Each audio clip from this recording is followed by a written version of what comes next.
Summer সেমিস্টারে মোট শিক্ষার্থী সংখ্যা 218 জন, বিবিএ 101 জন, এমএসজে 53 জন।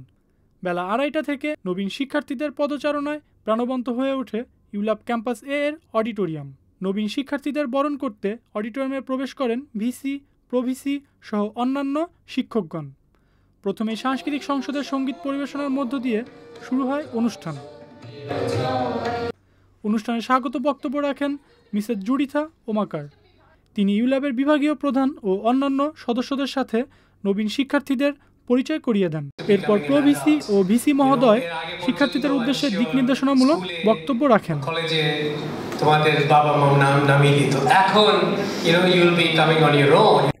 ইউল্যাব টিভিকে দেওয়া সাক্ষাৎকারে প্রভিসি ও মিসেস জুডিথা ওমাকার নবীন শিক্ষার্থীদের নিয়ে ভবিষ্যৎ পরিকল্পনার কথা বলেন। Don't want our students to be fuckybaj.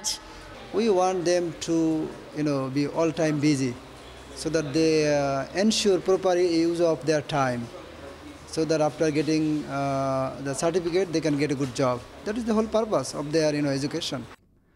সম্পূর্ণ অনুষ্ঠান জুড়ে নবীনদের মধ্যেও ছিল অন্যরকম এক উত্তেজনা। মেইনলি হচ্ছে আমার ফ্রেন্ড সার্কেল এই ইউনিভার্সিটিতে আছে, দ্যাটস ওয়াই ইউনিভার্সিটি চুজ করা হয়েছে।